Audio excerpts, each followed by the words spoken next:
But as if you've been watching this for a little while, you'll know I got a really good relationship with my dad. Had a great relationship with my stepdad and that as well. And my stepdad and my dad got on really well.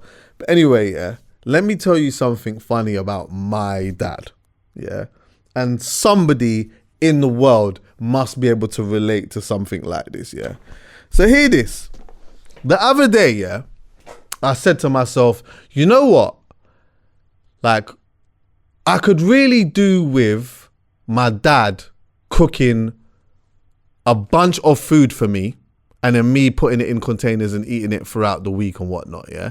Exercise my privilege. My dad is a very good cook. I get my mum to do it, and I get, like, sometimes other people, because with how life is sometimes, coming home and then cooking is just long, yeah? Obviously, I will cook when I want to or when I need to, but it's nice to have some stuff in the freezer that I can put in the steamer when I'm ready and do that. So anyway, I ran my dad one time, and I said to him, yo, Dad, do you mind if I send you some money, if I give you some money, yeah?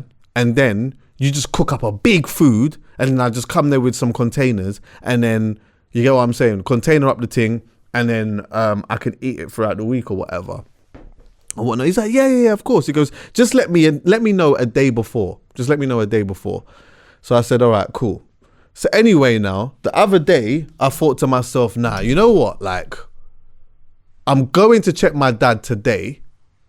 So let me just shout him today and see if it's not too late to get food cooked. So I ring him in the morning. It's like 9 in the morning. I'm out on the road. I said, Dad, yo, is it too late? If I send you money, is it too late to get some food cooked up for me so that I can container it up and whatnot? Because I'm going to come and check you anyway a little bit later. He's like, nah. He goes, just send it and I'll start getting cooking and that, yeah? I said, all right, cool. Then he said to me, what do you fancy? So I said, I want some curry chicken, rice, and flinging a dumpling with that as well, yeah? So he's like, all right, cool. So then I've sent him the money now. I've doing what I'm doing for the community or whatnot now. Then I've come to my dad's, like, in the evening. I sat down, whatever, spud my dad, whatever. He sat on his couch, I sat on my one. Just chilling and that now. And we're just talking. I could smell the food getting cooked up and whatnot. So I'm like, yeah. I had my containers too, because he said, don't forget the containers. So I brought my containers and that, yeah. So anyway, I'm kicking back now.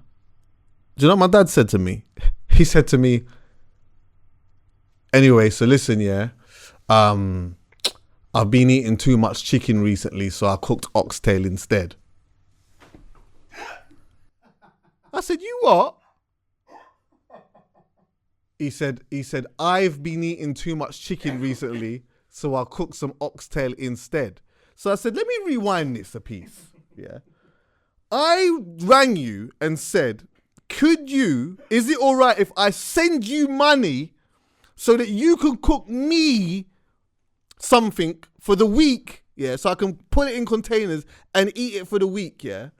And then you said to me, what do you fancy? So then I said, can I get curry chicken, rice with dumpling?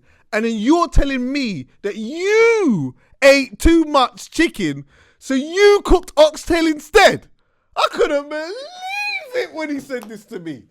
I couldn't believe it. And then on top of that, do you know what made it even worse, bro? He says to me, oh, also on top of that, I used a different seasoning. So this time, this one's a little bit salty. I'm like, oh my God.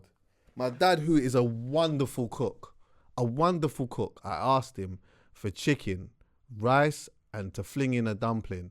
And because he's been eating too much chicken recently, he's making oxtail instead. And on top of that, he's used a different seasoning. So it's salty this time now. Brother, I couldn't believe it, bro. I just couldn't believe it. I couldn't believe it. But that's a certain type of dad for you. I love my dad to pieces. But only he could tell me something like that. He's been eating too much chicken recently. So he's made oxtail instead. Bro.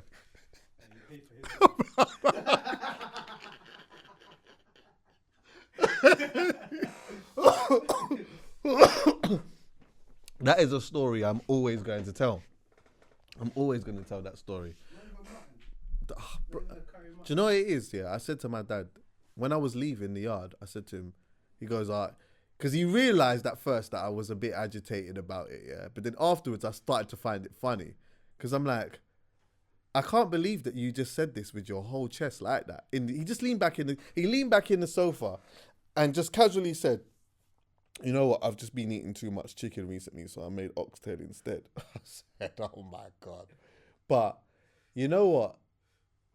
Yeah, I said to him when I was leaving, I was like, "This time I'm gonna ring you next time, and I'm gonna say to you, Dad, can you make oxtail with rice and a dumpling?" And flinging some dumplings with that.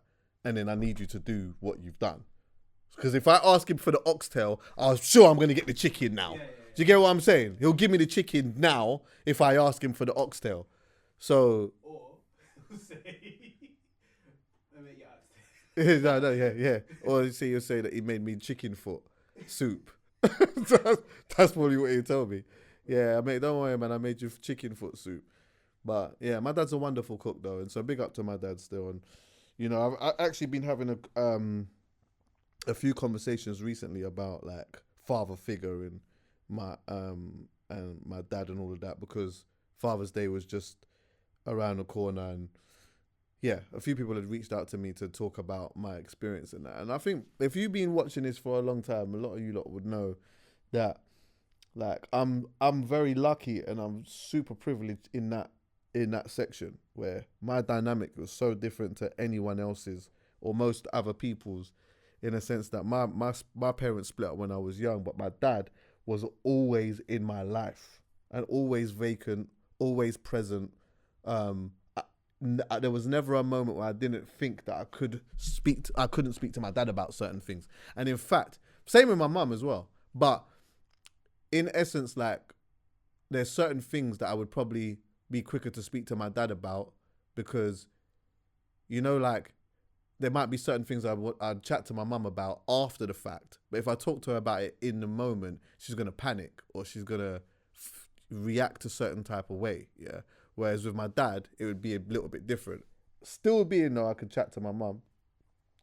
But then, I guess where I was extra lucky is that when I was young still, my mum met somebody called Peter, who was just the sickest guy, my stepdad and whatever, and like I had an amazing relationship with him, and he had a really good relationship with my dad. I love talking about that.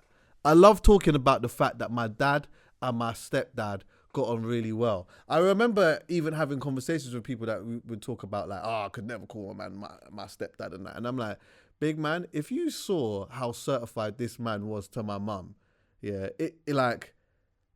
I could not fathom not calling him that at times. Do you get what I'm saying? This man was so certified.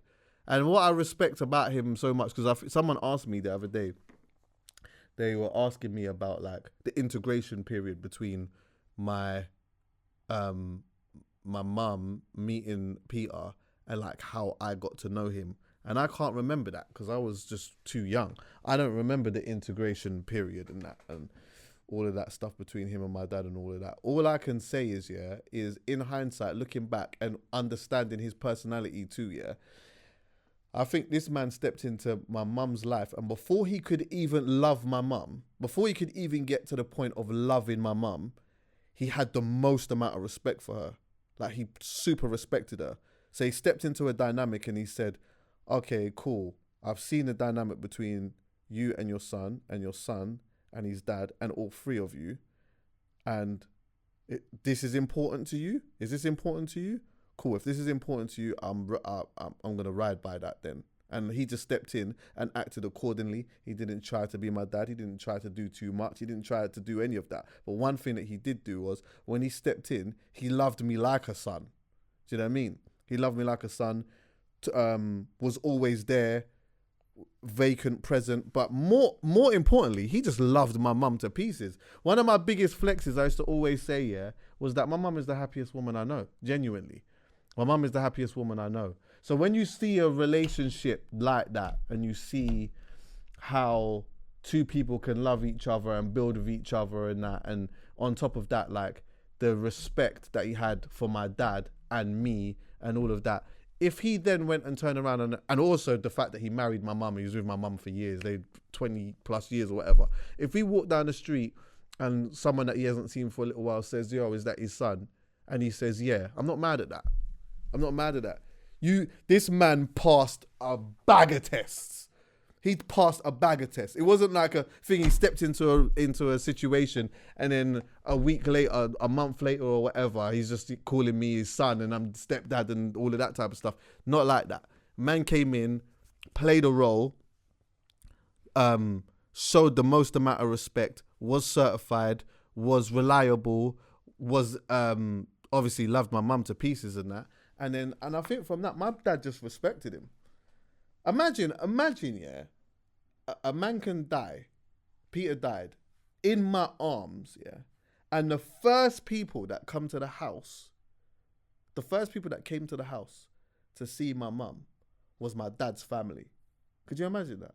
And that's not to say, obviously, that his family wasn't there, whatever. It just worked out that, like, you know, they were just able to just get there quick. But even if they came later on in the day, even if they came the next day, even if they came a couple of weeks later, like, they were there. They came because they respected him and that. And like, yeah, man. I'm like, I always think about that. I always think about how privileged I was to experience that element of it. You know what I mean? And I understand that it's difficult in this time to ever to see relationships like that. But, you know, we give thanks for it still.